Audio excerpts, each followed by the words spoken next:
Okay, so I'm going to show you how to use Cepheus Map, which is used to create planetary maps for planets in your universe or just your subsector. You download a zip file. When you unzip that file, inside you find this HTML file. This is a web page. You can run it in your browser on your box. It doesn't need an internet connection.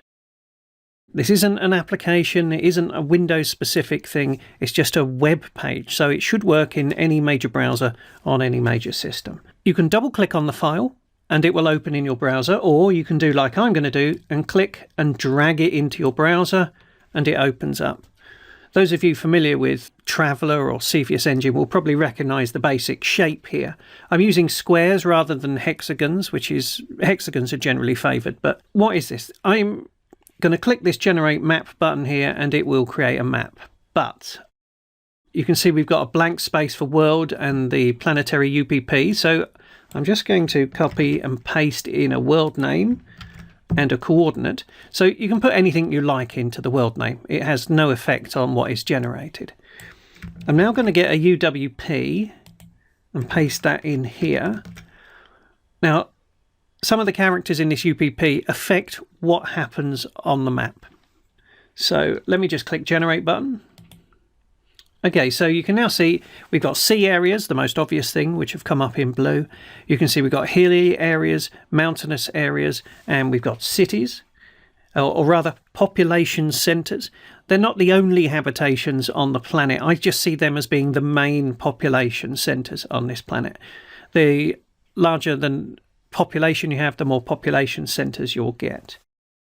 The starport you have at the beginning of your UWP affects whether or not you get a starport marked on the map. You can see here our starport, marked with a little scout ship, is actually marked on a water square.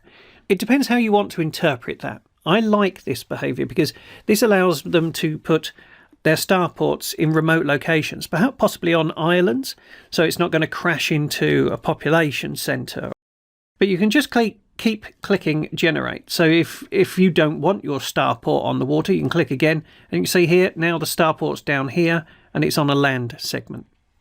Okay, so you can see there are craters here. This is based on the atmosphere. If you have a very thin or non-existent atmosphere, you get many more craters on the world. If you have thicker atmospheres, you have less craters appear. That's basically how that works. I think water's the fourth character, if memory serves. So if I change this to a 7, hit generate, yeah, you see I get much more water appearing on there based on the hydrographic setting. So if I change this down to a 1, much less water. So again, the UWP feeds into the map that gets generated. Okay, so now if I right click on some of the white space on the page and go to print, let me just expand this window a bit. You can see it's taken away the section where you enter in the planetary name and UWP. So when you print it out, you just get the map and the key to the map. You'll notice the water's disappeared. Now on my system, your settings may differ slightly, but background graphics need to be turned on within your print driver. And you can see here they're coming out in grey, and that's because they're not blue, because I've got a black and white printer.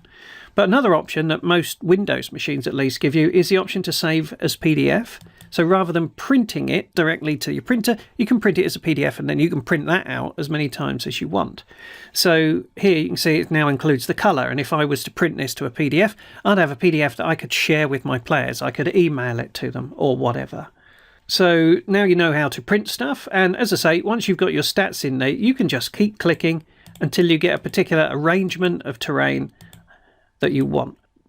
You can just throw these on the table when you deliver the subsector in front of the players. If you like what you see, you can buy this from Drive-Thru RPG. It's called Cepheus Map, and there's a link for it in the description below.